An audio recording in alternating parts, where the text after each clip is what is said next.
La provincia di Belluno, l'abbiamo detto sempre, lo diciamo anche proprio mutuando le parole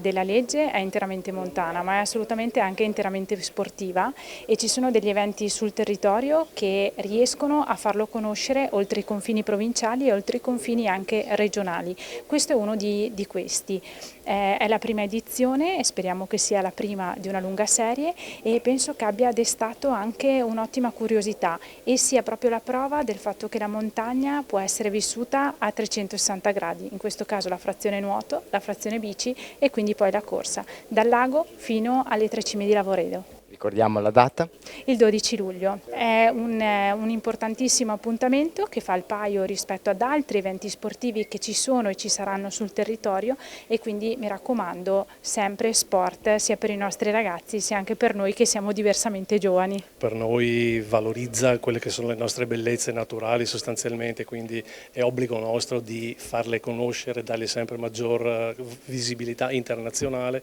per cui questo tipo di attività va nelle indicazioni, va nelle nostre desiderate sostanzialmente. E anche perché è un territorio a vocazione sportiva, obiettivamente. Assolutamente sì, tutto il territorio del Cadore, oltre che di Auronzo, è sempre stato di grande vocazione turistico-sportiva. Abbiamo ospitato da poco le Olimpiadi, per cui quelle parlano da sole. Di fatto ci crediamo anche in termini di investimenti, perché stiamo investendo anche nelle piste ciclabili, stiamo investendo su un turismo sostenibile, tante volte ci riempiamo la bocca di parole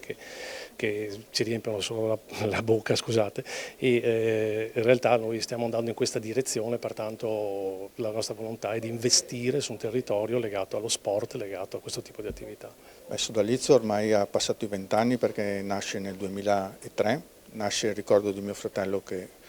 perdo nel 2002 a seguito di un incidente stradale e vogliamo appunto ricordare la figura di Luca creando eventi sportivi. Questo è un sogno veramente con la S maiuscola, però si dice che nessun sogno è troppo grande, nessun sognatore è troppo piccolo e a distanza di quasi 8 anni siamo riusciti a concretizzarlo. Era la volontà e l'idea di portare dal lago di Santa Caterina ad Auronzo i partecipanti a Rifugio Auronzo, perché il nostro slogan è From the Lake to the Sky, dal lago vedevamo il punto di arrivo ai piedi delle Tre Cime di Lavaredo. È stato un percorso semplice in un certo qual modo perché il territorio ci ha aiutato tantissimo, molto infrastrutturato e